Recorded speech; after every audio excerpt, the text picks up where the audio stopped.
I found a real key to the door to hell in an old jacket. Have you ever found an object that in an instant completely obliterates your entire life? Not an argument, not an affair, but something much, much worse. 3 days ago, I found a key in the pocket of my old jacket. A simple mailbox key, I thought. It led me to a rented apartment in an unfamiliar part of the city. And there, in a desk drawer, was a thick notebook. My wife Alina's diary. I opened it to the first page, and my legs gave way. There was just one sentence. Today I have finally decided that my husband must die, but first he must lose everything. That husband was me, and that was not the end of the nightmare. It was only the beginning. My name is Maxim, and this is the story that will make you look at your loved ones differently. Settle in. And don't say I didn't warn you. My life with Alina seemed perfect. 10 years of marriage, our daughter Katya, our own house. I'm an architect. She runs a flower business. But for the last 6 months, something felt off. She became distant. Said she was tired. I believed her. I loved her after all. And then I found that damn key. Why did I even go into that old jacket? I was looking for gloves for some repairs. And there it was, cold and unfamiliar, sitting in the pocket. I asked Alina about it. She just shrugged. Probably from an old mailbox, just throw it away. But something inside me clenched. Her eyes were empty. I started watching her, not on purpose, just paying closer attention. And I noticed that sometimes she would look at me with such a strange coldness, as if I weren't her husband, but a problem that needed solving. The key haunted me. One day I went to our building's management office to check all the mailboxes. The key didn't fit a single one. That's when I realized it was for someone else's door. And my first thought was, an affair. No, worse. An affair with our best friend Dennis. We were like brothers. I bought the simplest GPS tracker and attached it to his car when he was visiting us. A despicable thing to do? Yes, but I was losing my mind. 2 days later, I was following him to a remote, rundown part of the city. He went into a concrete 9-story panel building. I waited, my heart pounding in my throat. He came out half an hour later and drove away. I walked up to the building's entrance. My hands were shaking. I slid the key into the lock of apartment number 17 on the first floor, and it turned. The door opened. Inside there was no furniture, no signs of life. Just a table, a chair, and a lone laptop. And on the table in that same notebook. I opened it, and my world shattered. This wasn't a diary of romantic affairs. It was a business plan for my annihilation, detailed step by step. She described how she was secretly transferring our shared money to shell accounts to frame me for embezzlement, how she was writing anonymous complaints to my clients, saying I was unstable, how she was mixing some kind of pills into my food that caused memory loss and apathy.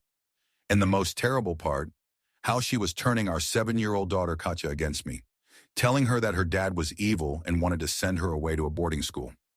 I stood there in the center of that empty room, and I vomited. I vomited from the horror.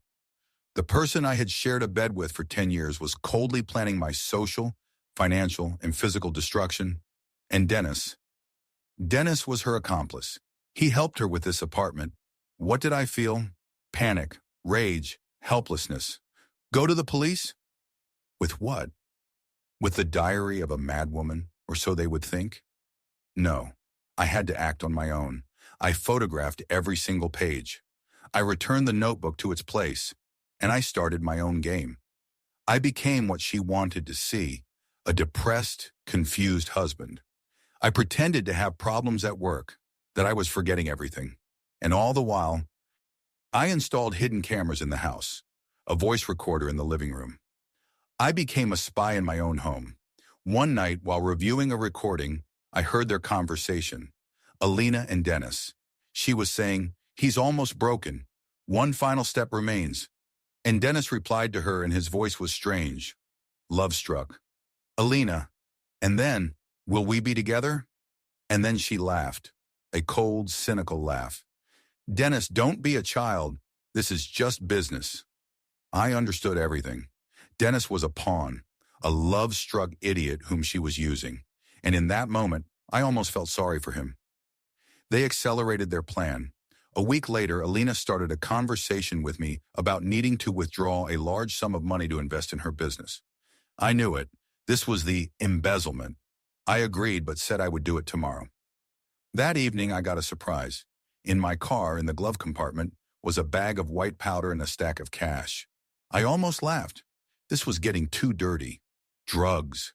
They wanted to send me to prison. I didn't remove anything. Instead, I went to Ira, Alina's younger sister. We'd always gotten along well.